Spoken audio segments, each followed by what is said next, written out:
15 bishii Oktoobar sanadkii 1969 ayaa la dilay madaxweynihii Soomaaliya Cabdirashiid Cali Sharmaake isagoo socdaal ku mareeyay magaalada Laascaanood waxaana Allah u naxariistay madaxweynaha la aasay 20 bishii Oktoobar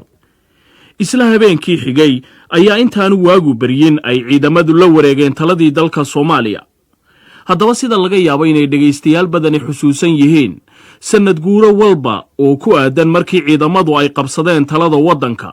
laanta af Soomaaliga BBC-du waxa ay sii deyn jirtay barnaamijyo lagu miisaamayo sida uu yahay xaalka dalka Soomaaliya iyo hadba jawigii markaasi taagnaa intii haddaba aan dhex marayay waxa igu soo baxay barnaamijyadaasi kii ugu dambeeyay waanu halkan ka sii daynay 22 bishii Oktoobar sanadkii 1990 barnaamijkaasi oo aan isleeyahay waxa uu tilmaan hufan ka bixinaya xaaladii markaasi ka jirtay dalka Soomaaliya waxa halkan idinka soo jeediyay oo isku soo dibariday Yuusuf Xasan oo markaasi ka tirsanaa laantan af Soomaaliga BBC-da haddaba aan idinku wareejiyo Yuusuf Xasan ciidamada Soomaaliya balama fara badan ayay qaadeen berigii ay xukunka qabsadeen balaan idin xusuusino kuwa kamid ah dalka Soomaalida marka aanu ku taagno adimo caafimaad qaba oo lagu socon karo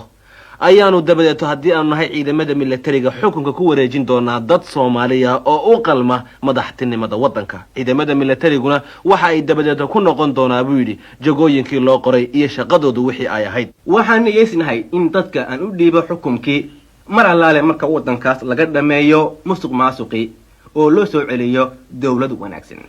General Maxamed Siyaad waxa uu yiri anigu hunguri maanta kama qabo in aan madaxweyne amba ra'iisul wasaare noqdo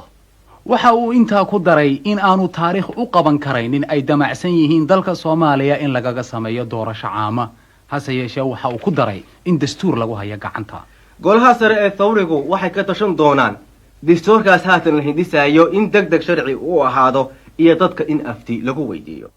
1974 oo ah sanadkii afraad ee taliska militariga uu xukunka qabsaday waxaan la weydiiyay Maxamed Siyaad Barre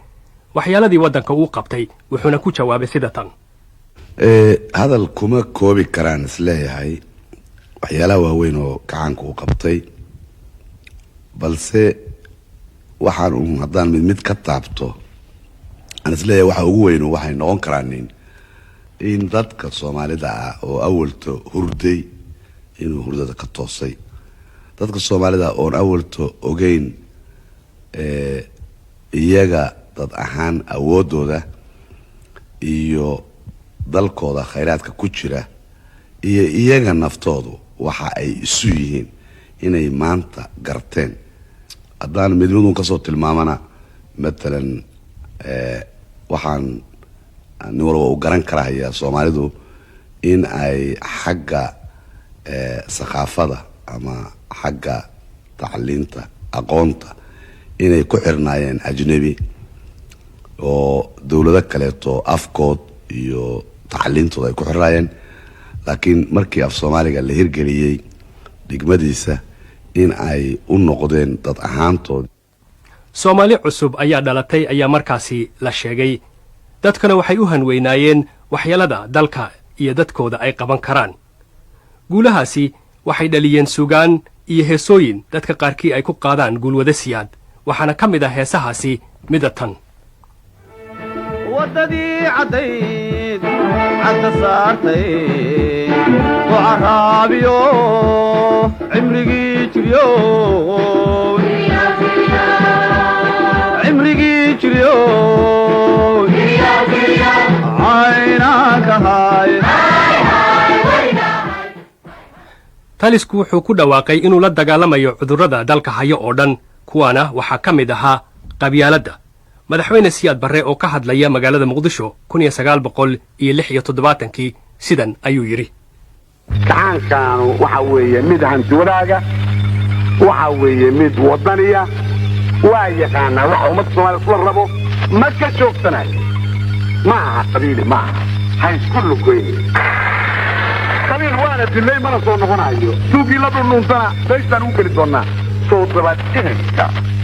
in oo la dirsado iyo dib u socodka isticmaalka ka kumaysto ku xirano soo ma bartaanin ka caanka inuusan marnaba ka laabanaynin maslaxadda ummadda uma bar